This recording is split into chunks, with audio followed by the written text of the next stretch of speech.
Hello everyone. हम business का अपना सेकंड चैप्टर स्टार्ट करने वाले हैं, फॉर्म्स ऑफ बिजनेस ऑर्गेनाइजेशन, कि जितने भी बिजनेस ऑर्गेनाइजेशंस होती हैं ये कितने तरीके की होती हैं। ठीक है, तो इसमें इंट्रोडक्शन एंड बिजनेस एंटरप्राइज क्या होता है। बिजनेस एंटरप्राइज कोई भी ऑर्गेनाइजेशन जो किसी भी कमर्शियल एक्टिविटी, मतलब कुछ भी इकोनॉमिक एक्टिविटी या फिर किसी भी इकोनॉमिक एक्टिविटी हमने लास्ट लेक्चर में बताया था, लास्ट चैप्टर के लेक्चर में, कोई भी इकोनॉमिक एक्टिविटी या फिर कोई भी बिजनेस कर रही है वो हमारी बिजनेस एंटरप्राइज है। ठीक है, तो जो भी हमारी बिजनेस एंटरप्राइज होती है वो किसी ना किसी तरीके की बिजनेस एक्टिविटीज़ कर रही होती है, कोई भी काम कर रही होती है। इसको हम ट्रेडिंग भी बोल सकते हैं, प्राइमरी इंडस्ट्री में भी हो सकती है, सेकेंडरी में भी हो सकती है, टर्सरी में या फिर सर्विस इंडस्ट्री में भी हो सकती है। अब ये जो बिजनेस एंटरप्राइजेज या फिर बिजनेस ऑर्गेनाइजेशन की हम बात कर रहे हैं, ये 3 कैटेगरी में डिवाइड है। ठीक है, 3 कैटेगरी कौन सी है? Private sector enterprise, public sector enterprise and joint sector enterprise. Main हम जब ये चैप्टर पढ़ते हैं तो इसमें एन नंबर ऑफ कंपनीज की और टाइप ऑफ एंटरप्राइजेस की हम बात करते हैं, तो इसीलिए हमें क्लियर होना ज़रूरी है कि हम कैसे पढ़ रहे हैं। तो पहले हमारा मेन 3 टाइप की एंटरप्राइज की हम बात करेंगे, प्राइवेट, पब्लिक और जॉइंट। फिर प्राइवेट के पार्ट्स, पब्लिक सेक्टर के बारे में पढ़ेंगे एंड देन जॉइंट सेक्टर के बारे में पढ़ेंगे। तो अभी हम प्राइवेट सेक्टर पे चलते हैं। पहले इन तीनों को मैं एक्सप्लेन करूँगी, ये तीनों कौन से एंटरप्राइजेज होती हैं। First private. प्राइवेट क्या है? प्राइवेट जैसे इंडिविजुअल जो बंदे होते हैं, हम हो गए, आप हो गए, तो हम कोई भी बिजनेस को ओन कर रहे हैं, उसके मालिक हैं, उसको कंट्रोल कर रहे हैं कि उसमें क्या होगा हमारे डिसीजन से होगा। ठीक है, और मैनेज कर रहे हैं। तो अगर कोई भी business enterprise which are owned, controlled and manage, या तो हम उसके मालिक हैं, हम उसको कंट्रोल कर रहे हैं, मैनेज कर रहे हैं by private individuals like normal peoples like we. ठीक है, तो प्राइवेट इंडिविजुअल्स जो भी किसी बिजनेस एंटरप्राइज को के मालिक होते हैं या फिर उसको कंट्रोल कर रहे हैं या फिर उसको मैनेज कर रहे हैं, उन सारे एंटरप्राइजेस को हम प्राइवेट सेक्टर एंटरप्राइज कहेंगे। ठीक है, जो नॉर्मल लोग अदर देन गवर्नमेंट, ठीक है, गवर्नमेंट इसमें नहीं आएंगी। प्राइवेट सेक्टर एंटरप्राइज में गवर्नमेंट के अलावा हम इसमें गवर्नमेंट की बात नहीं करेंगे। ठीक है, गवर्नमेंट के अलावा जो नॉर्मल पीपल हैं, नॉर्मल लोग हैं, नॉर्मल इंडिविजुअल्स हैं, नॉर्मल आदमी हैं, अगर वो किसी एंटरप्राइज को का मालिक है तो वो हमारी, उसको हम कहेंगे प्राइवेट सेक्टर। ठीक है, अब देखो, अगर हम कंपनी स्टार्ट कर रहे हैं अपनी, तो कंपनी या तो गवर्नमेंट स्टार्ट कर रही है या फिर हम स्टार्ट कर रहे हैं या फिर गवर्नमेंट और हम मिलके एक कंपनी स्टार्ट कर रहे हैं। तो यहाँ पे सेक्टर की बात हुई है, अभी कंपनी की बात नहीं हुई। तो प्राइवेट सेक्टर के जो भी हम इंडिविजुअल्स हैं, हम सब प्राइवेट सेक्टर में आते हैं। अगर हम कोई भी कंपनी स्टार्ट कर रहे हैं तो हमारी वो प्राइवेट सेक्टर एंटरप्राइज होगी। ठीक है, इसमें हम प्राइवेट कंपनी की बात नहीं, सेक्टर की बात कर रहे हैं। प्राइवेट सेक्टर जो इंडिविजुअल पीपल है अदर देन गवर्नमेंट, जो लोग हैं इंडिया में, वो जो कंपनी ओन करते हैं, एंटरप्राइज ओन करते हैं, उसको हम प्राइवेट सेक्टर एंटरप्राइज कहते हैं। ठीक है, this enterprise work with the main motive of funding profit. अगर हम आप जैसे बंदे नॉर्मली एक कंपनी स्टार्ट कर रहे हैं तो हमारा मेन मोटिव क्या होगा? प्रॉफिट कमाना। ठीक है, क्योंकि हम तो जनता के बारे में नहीं सोचेंगे, जनता के बारे में सोचने का काम गवर्नमेंट का है।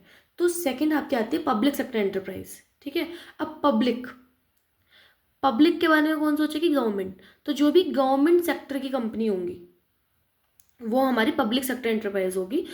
ठीक है, this business enterprises which are owned, control, manage. ठीक है, जिसको ओन करती है, कंट्रोल करती है या फिर मैनेज करती है सेंट्रल गवर्नमेंट या स्टेट गवर्नमेंट। या तो सेंट्रल गवर्नमेंट कर रही है, ठीक है, या आपके स्टेट की गवर्नमेंट कर रही है, या दोनों मिलके कर रहे हैं। कोई भी government company public sector company कही जाएगी, पब्लिक सेक्टर एंटरप्राइज कही जाएगी, क्योंकि उसको जो ओन कर रहा है, उसका जो मालिक है या उसको कंट्रोल जो कर रही है, उसको जो मैनेज कर रही है, वो गवर्नमेंट है। वो गवर्नमेंट सेंटर की भी हो सकती है, स्टेट की भी हो सकती है, या फिर स्टेट एंड सेंटर गवर्नमेंट मिल के एक कंपनी चला रहे हैं, उसको भी हम पब्लिक सेक्टर एंटरप्राइज कहेंगे। जो हमारी पहले प्राइवेट सेक्टर एंटरप्राइज थी, उसका मोटिव क्या था? प्रॉफिट कमाना। एज पर जो गवर्नमेंट की कंपनी होंगी या गवर्नमेंट सेक्टर की जो एंटरप्राइज होंगी, उनका जो मेन मोटिव होगा वो होगा सर्विस देना। प्रॉफिट कमाना भी एक कंपनी का हमेशा प्रॉफिट होता है, पर प्राथमिकता किसको देंगे, प्रेफरेंस किस ऑब्जेक्टिव को दे रहे हैं हम, इसमें होगा सर्विस। ठीक है, हम इसके बारे में डिटेल में आगे पढ़ेंगे। अभी बस मैं तीनों सेक्टर की एंटरप्राइजेस का इंट्रोडक्शन दे रही हूँ। ठीक है, next, joint sector enterprise. Joint sector enterprise क्या होता है? जिसमें प्राइवेट एंटरप्रेन्योर और गवर्नमेंट मिलके काम कर रहे हैं, ठीक है। The business enterprises which are owned, control and manage jointly by private entrepreneur and government. जब गवर्नमेंट और प्राइवेट इंडिविजुअल्स मिलके काम करते हैं उसको हम जॉइंट सेक्टर एंटरप्राइज कहते हैं। In this enterprises the day to day enterprises जहाँ भी आ रहे हैं वहाँ पे हम सपोज ये मान लो कि हम कंपनी की बात कर रहे हैं, ठीक है। In these enterprises, the day-to-day management lies in the hand of private entrepreneur, whereas government control and supervision by its members and board of director। इस कंपनी के बोर्ड ऑफ डायरेक्टर्स जो होते हैं, जो उसको कंट्रोल कर रहा होता है, वो गवर्नमेंट कर रही होती है, per day to day management जो होता है वो प्राइवेट एंटरप्रेन्योर के अंडर होता है, ठीक है। तो ये है आपका जॉइंट सेक्टर एंटरप्राइज। मेन आपकी शुरू में अगर हम एंटरप्राइज पढ़ रहे हैं तो हम पहले सेक्टर देख रहे हैं कि किस सेक्टर के एंटरप्राइज है। अगर गवर्नमेंट उस सेक्टर अगर गवर्नमेंट देख रही है उस कंपनी को तो पब्लिक सेक्टर की है, अगर प्राइवेट इंडिविजुअल्स देख रहे हैं तो प्राइवेट सेक्टर, और अगर मिलके कर रहे हैं तो जॉइंट सेक्टर, ठीक है। अब हम पहले पढ़ने जा रहे हैं प्राइवेट सेक्टर एंटरप्राइज में कौन कौन सी कंपनियां आती है। तो इसमें सबसे पहले है sole proprietorship. Sole proprietorship, sole का मतलब होता है वन, प्रोप्राइटर का मतलब होता है ओनर। जब कोई बिजनेस एक अकेला इंसान चला रहा है उसको हम सोल प्रोप्राइटरशिप कहेंगे, ठीक है। A business owned, managed and controlled by a single individual is known as sole proprietorship organization। कोई भी बिजनेस एक अकेला बंदा चला रहा है तो उसको हम क्या कहेंगे? Sole proprietorship.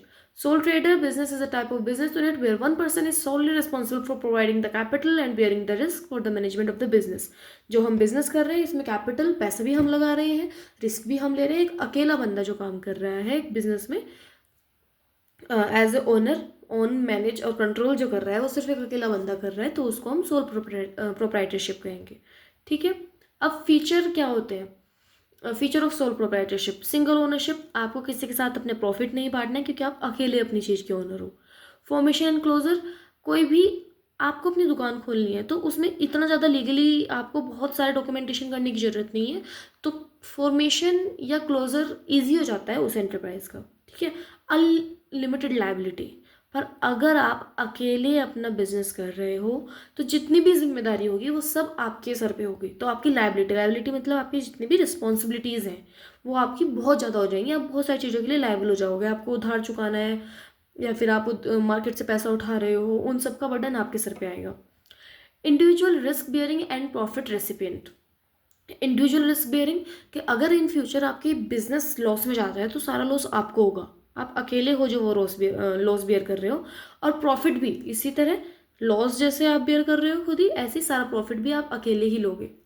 One man control, आपको जैसे अपनी कंपनी चलानी है, एंटरप्राइज चलानी है, आप चलाओ, एक इंसान का कंट्रोल है, कोई आपकी जजमेंट को ये नहीं कहेगा कि तुमने ऐसा क्यों किया, क्योंकि आपका फुल कंट्रोल है, ठीक है। नो सेपरेट लीगल एंटिटी, अगर हम कंपनीज की बात करते हैं तो हम ऐसे बात करते हैं कि कंपनी अलग है, इंसान अलग है, जैसे कि हमने अकाउंट्स के फर्स्ट लेक्चर में पढ़ा था जब बेसिक अकाउंटिंग टर्म्स में पढ़ा था।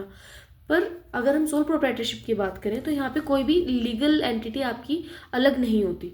अगर आपकी सोल प्रोप्राइटरशिप ने कुछ गड़बड़ की है तो ओनर पकड़ा जाएगा, ठीक है। लीगली हम उसको अलग इंसान नहीं मानते हैं।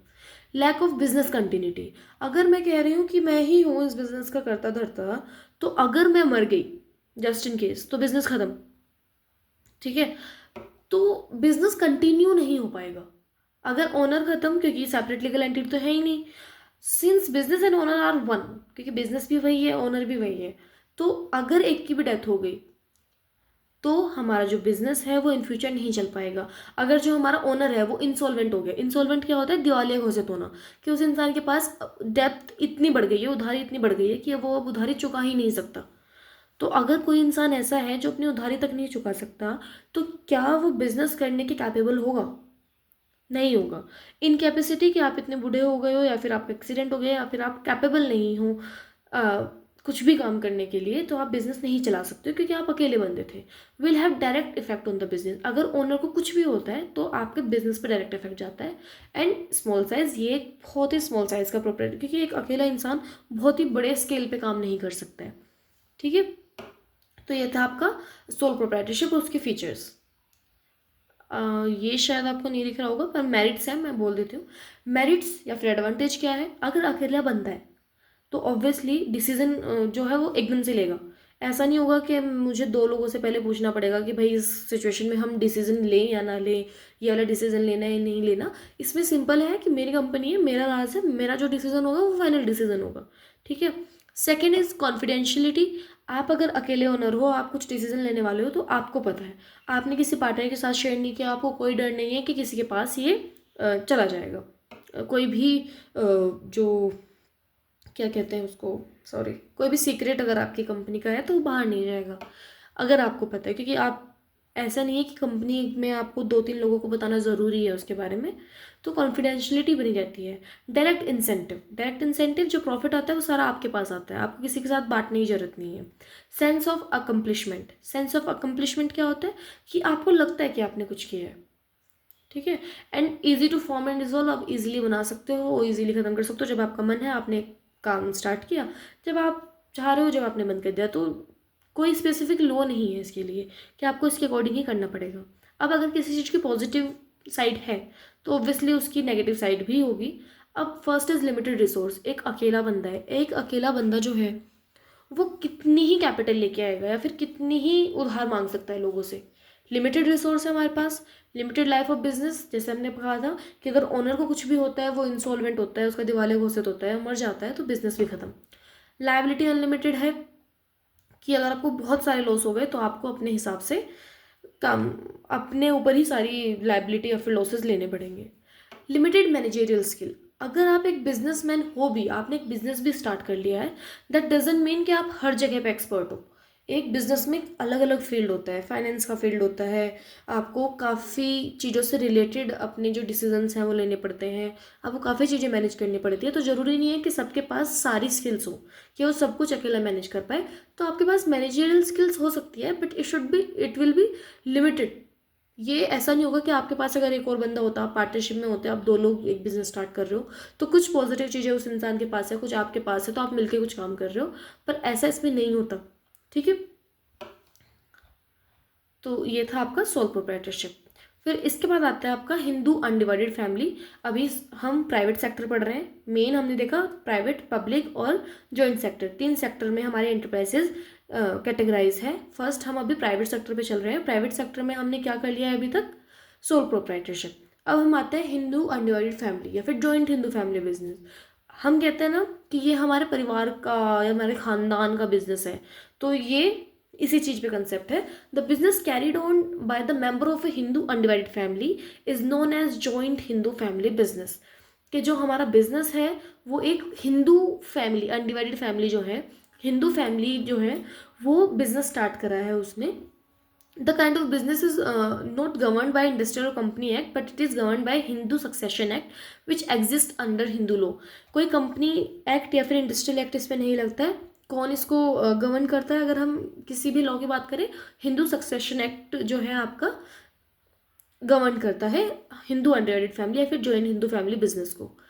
अब जॉइंट, अगर हम कह रहे हैं कि जॉइंट हिंदू फैमिली बिजनेस है, तो इसकी मिनिमम कंडीशंस क्या होनी चाहिए?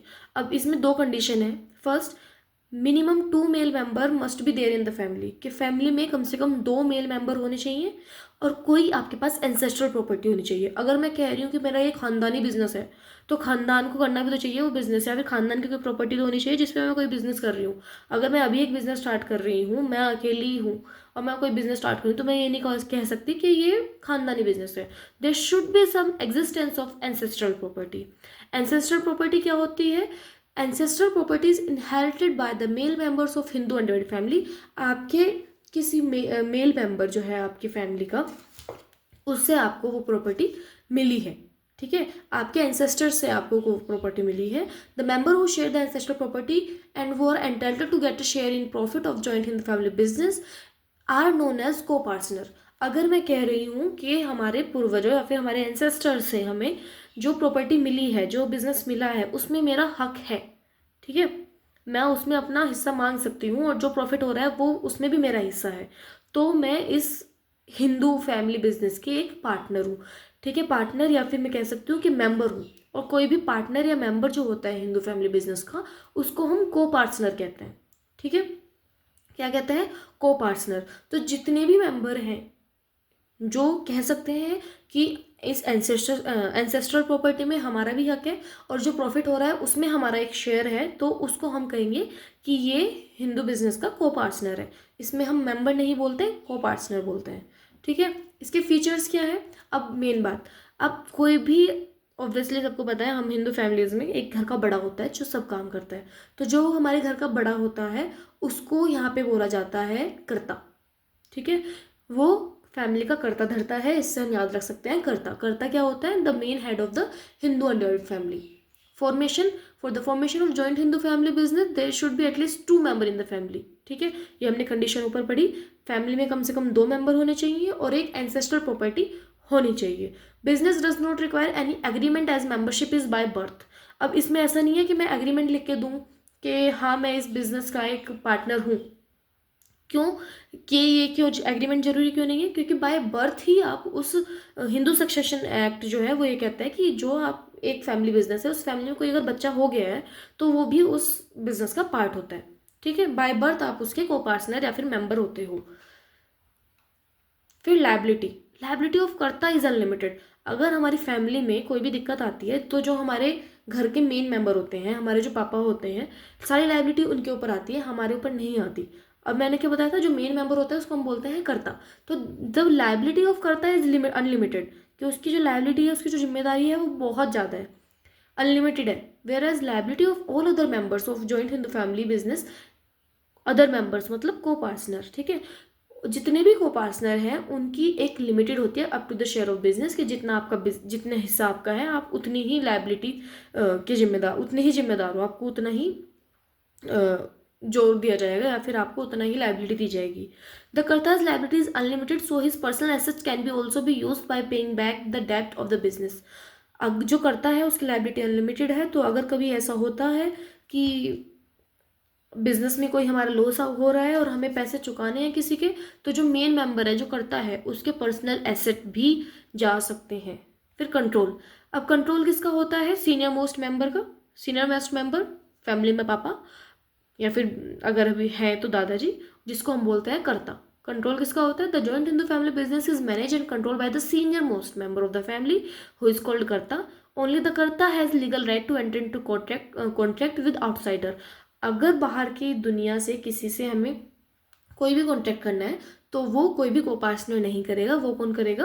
कर्ता, head of the family, senior most of the family.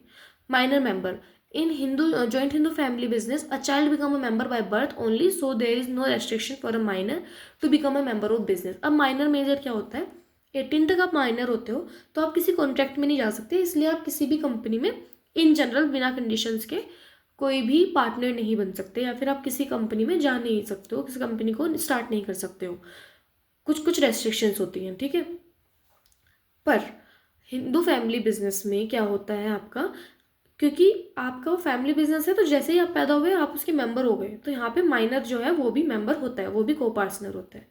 ठीक है, फिर आपका आता है ये एक नोट पढ़ना है इंपॉर्टेंट। इंपॉर्टेंट नोट में क्या है? Gender equality in joint Hindu family business. पहले क्या लिखा हुआ था? 2 मेल मेंबर होने जरूरी है।